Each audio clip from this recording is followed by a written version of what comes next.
Assalamualaikum warahmatullahi wabarakatuh. Perkenalkan, nama saya siswa Jimmy Pagian dari kelas 11 MIPA 3. Dan saya Abdul Aziz dari kelas 11 MIPA 1. Kali ini saya akan menjelaskan tentang jaringan meristem. Jaringan meristem atau disebut juga jaringan embrional adalah jaringan yang sel-selnya aktif membelah secara mitosis sehingga tumbuhan mengalami pertambahan tinggi dan volume.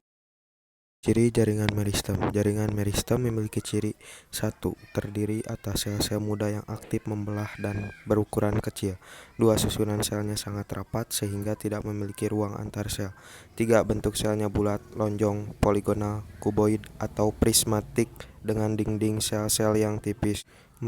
Sel-selnya memiliki banyak protoplasma yang memenuhi isi sel.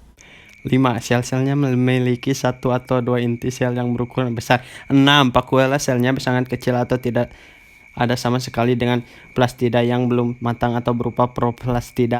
7. Sel-selnya belum mengalami diferensiasi atau spesialisasi dalam mendukung fungsi tertentu pada tumbuhan. 8. Beberapa fungsi sebagai jaringan menyimpan makanan. Jaringan meristem memiliki berfungsi sebagai jaringan embrionik yang membentuk sel-sel baru akan berdiferensiasi menjadi jaringan lain.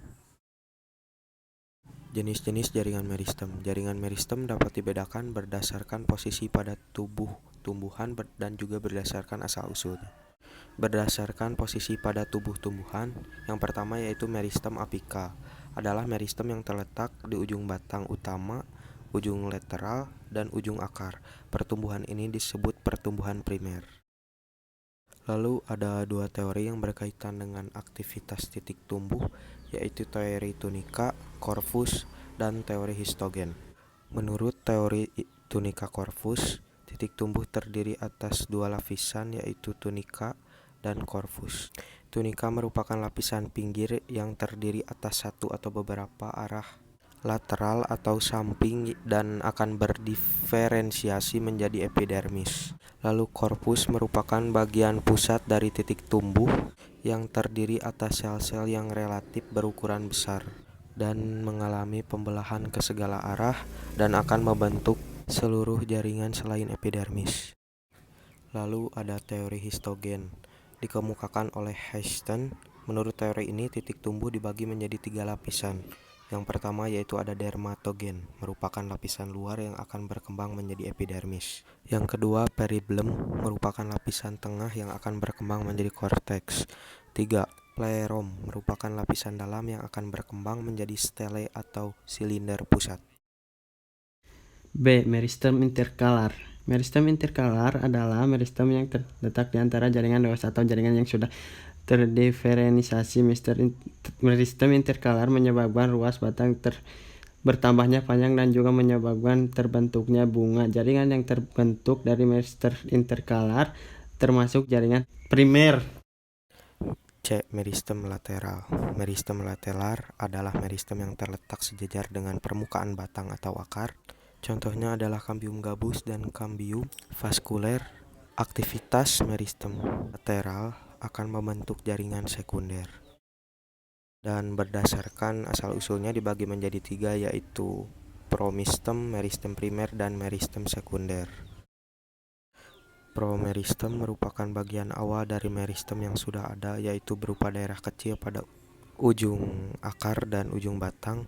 Menurut teori Halbertline, promeristem akan berkembang yang pertama menjadi protoderm, kedua procambium, dan yang terakhir adalah meristem dasar. Meristem primer merupakan jaringan yang berasal dari perkembangan promeristem. Meristem primer memiliki sel-sel yang berkembang secara langsung dari sel-sel embrionik yang terdapat dari ujung batang dan ujung akar. Meristem primer menyebabkan pertumbuhan primer, yaitu pertumbuhan vertikal yang mengakibatkan perpanjangan batang dan akar. C. Meristem sekunder. Meristem sekunder merupakan jaringan yang berasal dari sel-sel dewasa yang berubah sifatnya menjadi sel-sel meristematik. Contohnya adalah Cambium vasculer dan Cambium gabus velogen. Cambium vasculer merupakan lapisan sel-sel yang aktif membelah di antara pembuluh angkut xilem dan flum. Cambium ini ditemukan pada dikotil dan monokotil lainnya. Aktivitas kambium vaskuler ke arah luar akan membentuk flum pembuluh tafis dan ke arah dalam akan membentuk silem atau pembuluh kayu. Kambium gabus pelogen. Kambium gabus pelogen adalah jaringan kambium yang membentuk lapisan perindrem pelindung. Kambium ini terletak di bawah epidermis, batang dan akar yang sudah tua. Aktivitas kambium gabus ke arah luar akan membentuk velum, lapisan gabus, dan ke arah dalam akan membentuk velodrem, korteks sekunder. Sekian dari kami. Mohon maaf apabila ada kekurangan. Terima kasih. Wassalamualaikum warahmatullahi wabarakatuh.